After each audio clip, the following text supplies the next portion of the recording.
بسم اللہ الرحمن الرحیم۔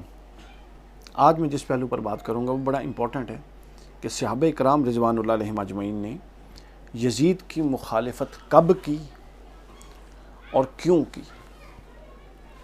کیوں کا لفظ آپ کو عجیب لگ رہا ہوگا کہ ظاہر ہے وہ بدبخت اس قابل تھا کہ اس کی مخالفت کی جائے، اور بے شک صحابہ کرام نے اس بنیاد پر کی، لیکن ظاہر ہے کچھ تناظرات تھے کہ ایک حادثہ گزرا، اس کے بعد یہ والا دور تو نہیں تھا سوشل میڈیا کا دور کہ ساری حقیقت سارا کچھ پہلے پہنچ جائے، بلکہ آج بھی نہیں پہنچ سکتا۔ ہمارے سامنے کئی ایسے واقعات ہوئے ہیں، ماڈل ٹاؤن کا واقعہ ہمارے سامنے ہوا ہے، اس سوشل میڈیا کے دور میں ہوا ہے، اور حقائق آج تک عدالتوں میں ثابت نہیں ہو سکے۔ تو آپ 1400 سال پہلے جو کربلا میں امام حسین کے ساتھ ظلم ہوا تھا اس کو بالکل کیٹاگوریکل پن پوائنٹ کر کے ثابت کریں گے تو جنہوں نے مارا وہ کیسے ماننے دیں گے، جبکہ آپ آج سے 7 سال پہلے ہوا ایک واقعہ جسٹیفائی نہیں کر پا رہے۔ تو باطل ہمیشہ سے قوت میں رہتا ہے، یہ ذہن میں رکھے بات۔ یہ جو میں بات کرنے لگا ہوں، امام ابن حجر ہیثمی علیہ الرحمہ نے الصواعق المحرکہ دوسری جلد صفحہ نمبر 633 اور 634 پر یہ بیان کیا۔ نوفل بن ابی فرات نے کہا کہ میں حضرت عمر بن عبدالعزیز رضی اللہ تعالیٰ عنہ کی بارگاہ میں بیٹھا تھا، تو وہاں ایک آدمی آیا، اس نے حضرت عمر بن عبدالعزیز کے سامنے یزید کا ذکر چھیڑا اور مخاطب یوں کیا کہ امیر المومنین یزید بن معاویہ نے یوں کہا تھا۔ امیر المومنین کہا۔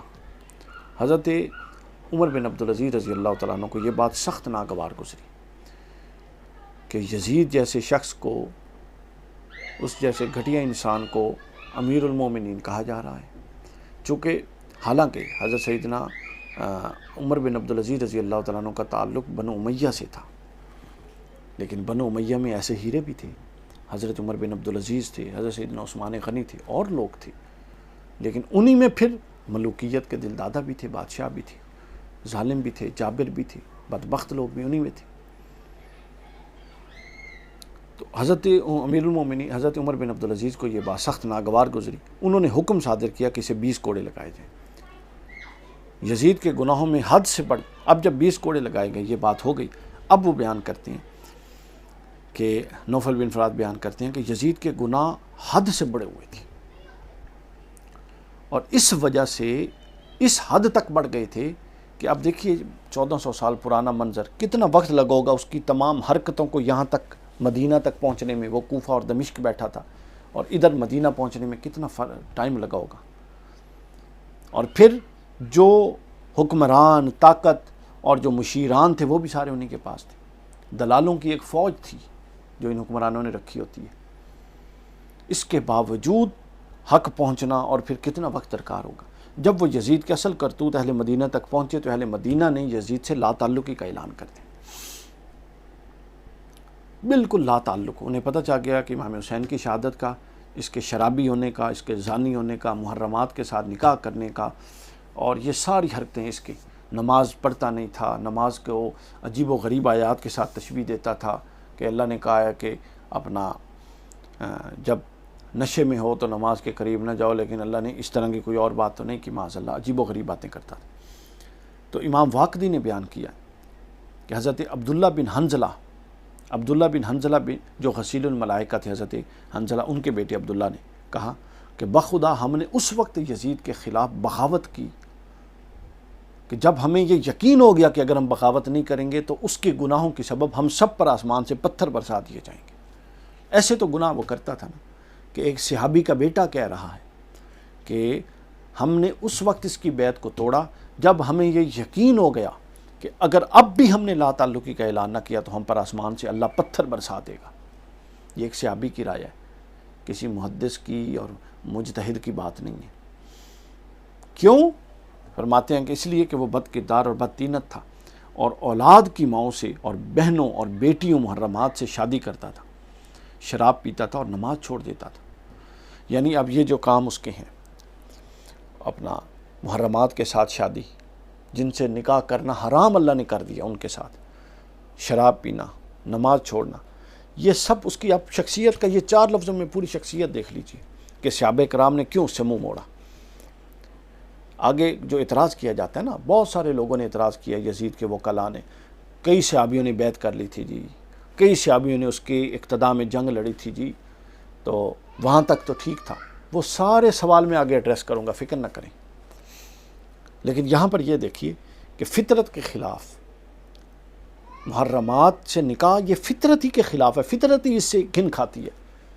لیکن جس کی فطرت ہی ایسی کمینی اس پہ ہو، ڈگر پہ چل پڑی ہو، اور ایسی کج فطرت ہو اور ایسی گمراہ ہو، غیر تربیت یافتہ شخص، بد کردار اور بدتینت شخص، نہ اس کو تربیت کا ماحول ہی میسر آیا، عیاشی میں پلنے والا شخص، پھر اس کے بعد وہ شراب پیتا تھا۔ ام الخبائث جس کو کہا گیا، ہر خبیث کام کی بنیاد شراب ہے، تو اس نے یہی کرنا تھا۔ اور اس نے کیا کرنا تھا؟ جس کو شراب کا دلدادہ بنا دیا گیا اور کبھی کسی نے روکا ٹوکا ہی نہیں۔ پھر اس کے بعد نماز چھوڑتا تھا۔ بھائی نماز چھوڑنا تو بڑی چھوٹی بات ہے۔ جو شخص جس کو یہ سینس نہیں ہے کہ میں کس سے نکاح کر سکتا ہوں اور کس سے نہیں کر سکتا، اور جو عادی شرابی ہے، اس سے آپ نماز کی توقع رکھیں۔ این خیال است ما لست جنو، تو گویا وہ فطرت کے خلاف تھا، اس کا ہر عمل فطرتی انسانی کے خلاف تھا۔ یہ اس کی انسانی فطرت، انسانی پستی کا عالم تھا۔ پھر اس کا ہر عمل اللہ کے حکم کے خلاف تھا۔ یہ ساری باتیں، یہ اس کی دینی پستی کا اس کا یہ ثبوت تھا اور یہ سطح تھی۔ پھر اس کا ہر کام عقل کے بھی خلاف تھا۔ ان چیزوں کی طرف عقل بھی عقل گناہ کرتا ہے، لیکن کبھی آپ نے سنا کسی شخص نے کوئی برا کام اپنی بہن کے ساتھ یا اپنی ماں کے ساتھ کیا ہو؟ نہیں کیا۔ یہ عقل کے خلاف ہے، وہ ہر کام عقل کے بھی خلاف کرتا تھا۔ اور پھر اطاعت کے خلاف، اللہ کی اطاعت اور احکام الہی کے خلاف نماز چھوڑتا تھا۔ ہر کام وہ اطاعت الہی کے خلاف کرتا تھا۔ تو گویا جو شخص فطرت کے بھی خلاف ہو، جو عقل کے بھی خلاف ہو، جو اللہ کے بھی خلاف ہو اور جو اللہ کے احکام کے بھی خلاف ہو، اس سے خیر کی امید اور اس کے نغمے الاپنا اور اس کو جسٹیفائی کروانا، اور پھر اس بدبخت نے اسی رسول جس کا وہ کلمہ پڑھتا ہے اس کی آل کو ذبح کر دیا ہو۔ مجھے سمجھ نہیں آتی کہ یہ لوگ چاہتے کیا ہیں۔ انہوں نے کلمہ یزید کے آباء و اجداد کا پڑھا ہوا ہے، یا یہ کلمہ انہوں نے حسین کے نانا کا پڑھا ہوا ہے؟ چونکہ اتنا دفاع اور اتنا ڈیفنس تو کبھی حسین کا نہیں ہوتے ہم نے دیکھا جتنا یزید اور پھر اپنا حضرت معاویہ اور پھر ان کا کرتے ہیں لوگ۔ حیرت کی بات ہے، معلوم نہیں انہوں نے جا کے کس کو منہ دکھانا ہے، معلوم نہیں یہ کس کی شریعت پر عمل پیرا ہے، معلوم نہیں یہ کس کے کلمہ گو ہیں، کس کا کلمہ پڑھتے ہیں، معلوم نہیں یہ کس کو دین کا مصدر و محور سمجھتے ہیں، معلوم نہیں یہ کس کو جنتی جوانوں کا سردار سمجھتے ہیں، معلوم نہیں یہ وہ حدیثیں کیوں بول گئے ہیں کہ حضور نے فرمایا کہ جو علی سے لڑا، جو حسن سے لڑا، جو حسین سے لڑا، فاطمہ سے لڑا، گویا کہ وہ مجھ سے لڑا۔ جس نے علی کو برا کہا اس نے مجھے برا کہا۔ یہ سب کچھ دیکھ کر بھی دیکھیے، یا تو پھر یہ انسانی شخصیت تباہ ہو جاتی ہے، یا تو پھر پورے منافق بن جائیے، یا پھر پورے مومن بن جائیے۔ یہ مسئلہ آپ کو درمیان میں نہیں رہنے دیتا۔ اللہ تعالی ہمیں ہدایت دے۔